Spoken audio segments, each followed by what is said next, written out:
Ya, assalamualaikum warahmatullahi wabarakatuh. Bertemu lagi dalam pembelajaran kimia, kimia farmasi ya.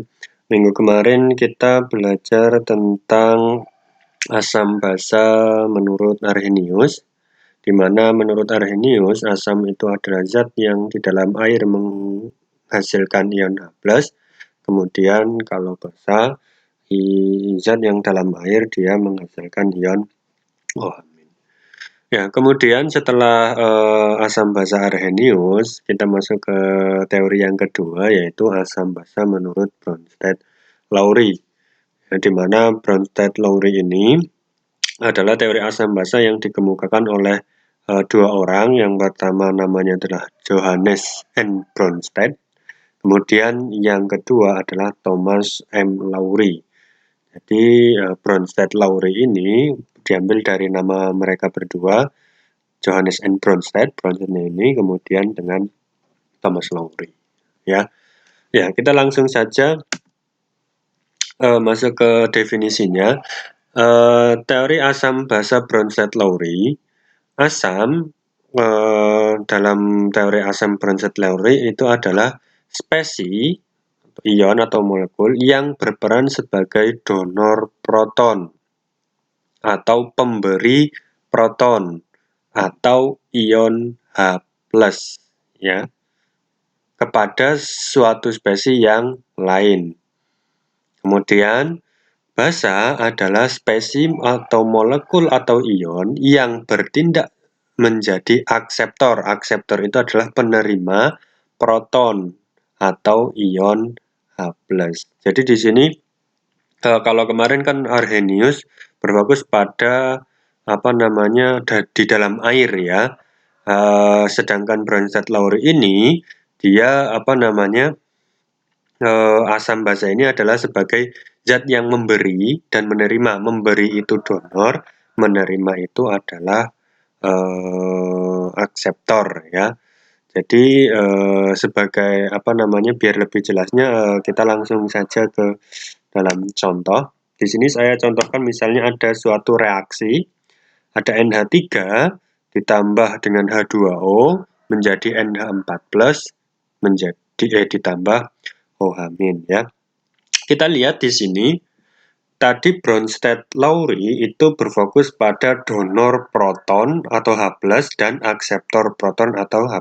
Biar lebih mudah kita H+ saja gitu ya. Jadi kalau asam itu donor H+, kalau basa itu akseptor H+ atau menerima H+. Kita lihat spesies yang dua ini.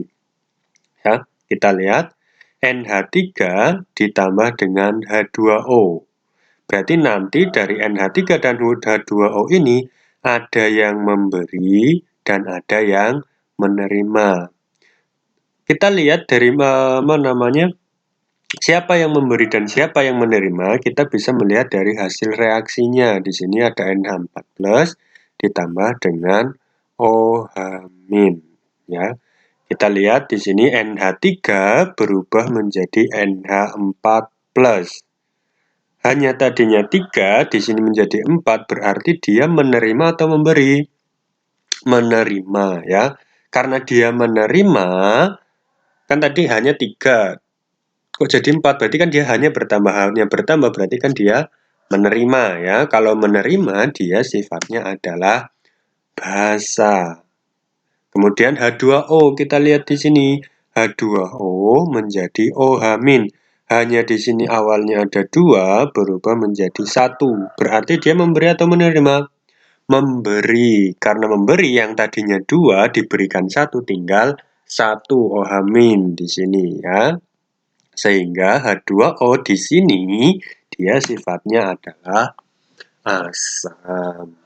Ya. Kemudian NH3+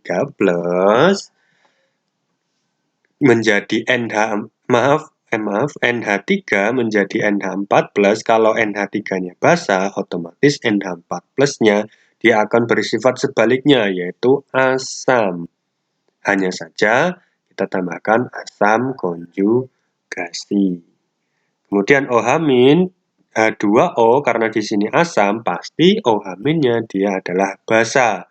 Nah, dan basanya di sini ditulis basa konjugasi.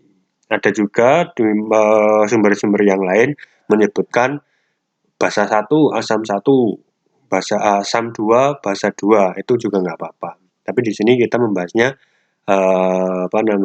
basa asam konjugasi, asam basa konjugasi. Itu ya. Saya ulangi, berarti NH3 menjadi NH4+, dia hanya bertambah, berarti dia menerima H+, maka dia sifatnya basa.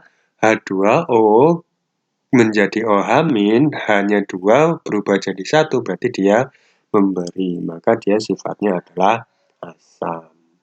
Kemudian NH3 dan NH4+, kemudian H2O dan OH- itu disebut sebagai pasangan asam basa konjugasi. Jadi kalau misalnya ditanya sebutkan pasangan asam basa konjugasi dari reaksi NH3 ditambah H2O menjadi NH4+ ditambah OH-, maka pasangannya ada dua. Yang pertama NH3 dan NH4+, yang kedua H2O dan OH-. Ya, tuh, kita lanjut ke contoh yang kedua. HCl ditambah H2O menjadi H3O+ ditambah Cl-. Sama seperti tadi, kita lihat HCl ditambah H2O, kemudian H3O+ ditambah Cl-. Kita lihat HCl berubah menjadi Cl-, ya. Tadi kan reaksi itu kalau ini dibolak-balik itu sama saja. Jadi jangan berpatokan bahwa HCl di sebelah kiri, berarti di sini juga sebelah kiri. Bisa juga di sebelah kanan, berarti di sini kan HCl berubah menjadi Cl-. Hanya bertambah atau berkurang? Berkurang. Berarti dia memberi atau menerima? Memberi, karena dia berkurang, yang tadinya punya 1H, 1H+, diberikan kepada H2O, berarti dia memberi, maka HCl dia sifatnya adalah asam. H2O menjadi H3O+, hanya tadinya 2, di sini menjadi 3, berarti H2 itu dia menerima H+, hanya yang tadinya 2 berubah menjadi 3, maka H2O di sini sifatnya dia adalah basa, ya. H3O+, tadi kan pasangannya H2O. Kalau H2O-nya basa, berarti H3O+-nya asam konjugasi Cl- dan HCl. HCl-nya asam, berarti Cl-nya adalah basa konjugasi. Kemudian, berarti kita bisa menentukan pasangan asam basa konjugasinya HCl dan Cl-, yang satunya H2O dan H3O+. Maaf ya. Nah, di sini kita lihat HCl dan H3O+, H2O. Maaf, ini salah ya. Oh, saya edit dulu, maaf, salah nulis ternyata.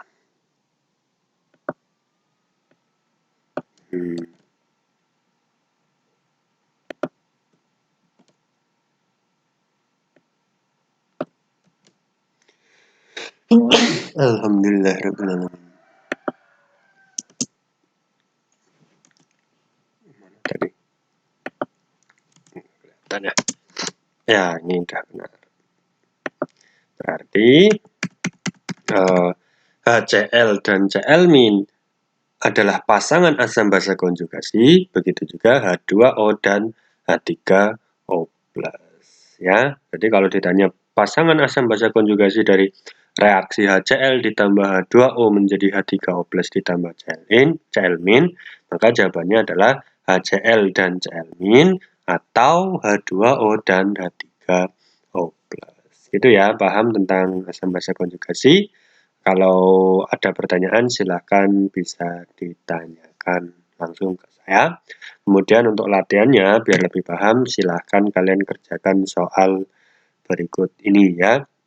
Mana yang bersifat asam basa, kemudian asam konjugasi basa konjugasi, kemudian tentukan pasangan asam basa konjugasinya ya.